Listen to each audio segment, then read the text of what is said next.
Hello, this is part of the hashtag 3D printing on YouTube trend, where Angus over at Maker's Muse is encouraging other creators to answer these 5 questions about their 3D printing experiences. And by the way, some of these questions may contain information that could be useful to those starting out 3D printing as a hobby or thinking about getting into 3D printing as a hobby. So, without further ado,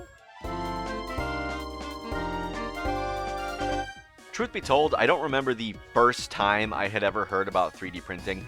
I always kind of knew it existed, but I just didn't really understand what it was or what it could do. That all changed when I saw this, the Nintendo Labo first commercial. If you're not familiar, it was basically an educational toy video game hybrid where you constructed peripheral devices to use with your controllers in order to play games on the Switch. And as soon as I saw this, I thought it was one of the coolest things in the world. However, I did hate the fact that it was made out of cardboard. If I was going to get it, I absolutely did not want to have my creations made out of something as flimsy and disposable as cardboard. Accordingly, I decided that I would learn how to 3D print so that I could make more robust versions of the Nintendo Labo. Then I looked up a whole bunch of YouTube tutorials on how to 3D print, Maker's Muse included, and it was then that I finally heard about 3D printing, at least in a way where I actually understood what the heck it was. Ironically, the first thing I ever printed had absolutely nothing to do with Nintendo Labo. To tell the truth, absolutely nothing I've printed has anything to do with Nintendo Labo because I've gotten so sidetracked with other products since day one. But the boring answer is that the first thing I ever printed was an STL that came with my TiVo Tornado printer, and it was a spool holder that hooked into the metal grooves in the extruded aluminum chassis. I remember the first time I ever tried it, I had accidentally selected the wrong width of filament in Cura, so it was way under extruding and came out super spongy, and I thought I had already broken my printer, but after figuring that out, it printed out pretty good, and actually lasted longer than the printer itself. Almost 4 years, I think I used that thing. Come to think of it, it's probably just still sitting there fully intact back in America. But the first thing I ever printed that I designed was a mock amiibo stand, given that I did, and I still do, collect the amiibo figurines. I think the plan was to put my own design on it and turn it into a maker coin, but that never happened. Maybe someday. Short answer, as it is right now, my 3D printer to me is a tool. And as for the long answer, well, to butcher an Adam Savage quote, use your money to buy a cheap tool at the start in order to gather experience and learn how to use it. Then, when it breaks or when you have enough experience, spend the money to buy a good tool that now you have the experience to get the most out of without breaking. I basically used this line of reasoning when purchasing 3D printers. The first one I ever bought, the TiVo Tornado, I did so because it was cheap, it was big, at like 30 centimeters square, cubed print area, and it worked. 3D printers have gotten better at being idiot-proof, but I was really afraid at buying a fancy one and then immediately breaking it because I didn't know what I was doing, so I bought one of the cheapest ones I could find, and I did indeed use it until it broke on me. When I moved to Japan, I was still a little gun-shy about buying a fancy, expensive printer, so I bought an Ender 3 Max Neo, and that worked fine for a while until the print quality just absolutely tanked. And no matter what I did to try to fix it, I couldn't identify and solve the problem, so I said screw it, and I bought a Bamboo Lab X1 Carbon, and it cost a lot of money, but I haven't had to deal with any of its crap ever since I got it. And when my Ender 3 broke, I realized that I didn't like fixing it all the time. The things that I liked about this whole 3D printing process was actually making things, and all the time that I was spending trying to fix and adapt my printer to make it easier for me to print stuff was just wasted time that I could have used to make more stuff. So I bit the bullet and saved up to buy an X1 Carbon because even though it is not as customizable as a lot of other machines on the market, it prints what I want when I want in good quality, and to me, someone who views 3D printers as a tool, that is all I need, baby. Well, of the 5 questions being asked here, I think my answer to this one is the least profound, because the fact of the matter is I have experienced only 3 printers in my time. The TiVo Tornado, the Ender 3 Max Neo, and the Bambu Lab X1 Carbon. The TiVo Tornado was very cheap, but usable. The Ender 3 Max Neo was pretty darn good until it stopped being pretty darn good for some reason. And then there's the Bambu Lab X1 Carbon, which has given me pretty much no hassle.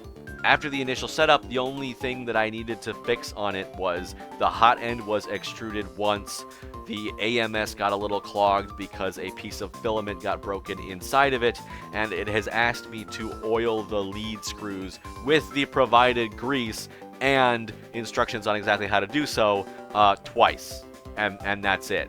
So while there's a million ways to define the word best, for me, absolutely the X1 Carbon. It has absolutely been the best printer for my needs. Was it expensive?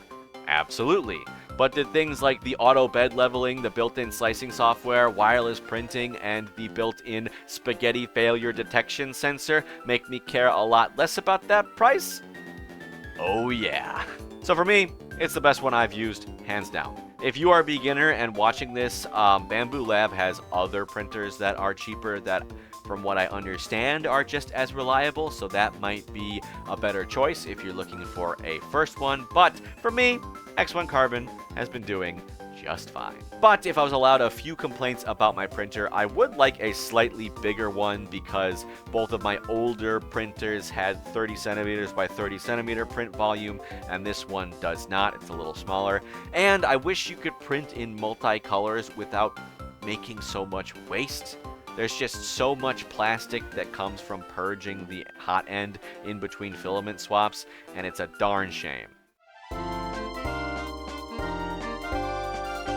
Now, I was going to say that you should learn to make models yourself, but then Angus said that very thing over in his video, so I think I'll just phrase mine as, take more of an active part in the creative process with your 3D printer. Now, he was talking about how it's much more fulfilling if you have more of a hand in the creation process, and that is true, but I have another benefit to doing this. It slows you down. It is way too easy to set up your printer, hop on the 3D model hosting site of your choice, and then just download and print model after model after model, because there's a lot of cool stuff out there. The problem with this is, if you do this, you will soon find all of your shelf space in your house overrun by 3D printed crap. If you start putting in more effort before and after the printing process, you may find that the amount of models that you actually print decreases, but the amount of satisfaction that you have in each individual print increases exponentially. For example, if you're into miniatures, you could print them out in white and spend some time painting them yourself. If you're into cosplay, you could print out an accessory or a weapon and then make an entire cosplay surrounding that. If you're into engineering, you can try to identify little problems in your life that could be solved by 3D printing and then find or design your own models to solve them.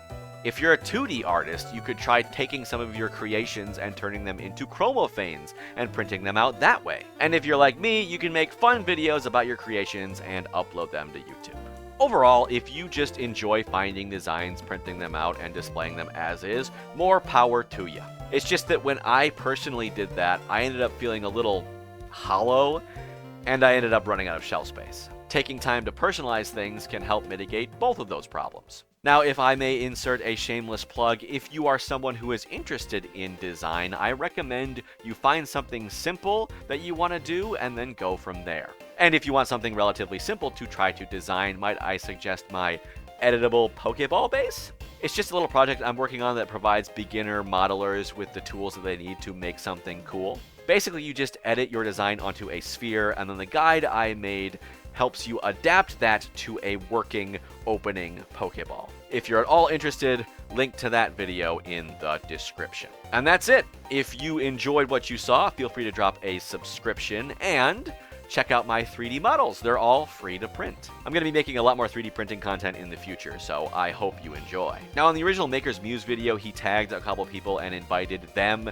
to follow suit and answer these 5 questions in their own video. But I don't have any relationship with any 3D printing creators on this site, so if you're hearing about this for the first time from me and you would like to make your own video answering these 5 questions, feel free to just lie and say that I tagged you. No one will find out. Bye!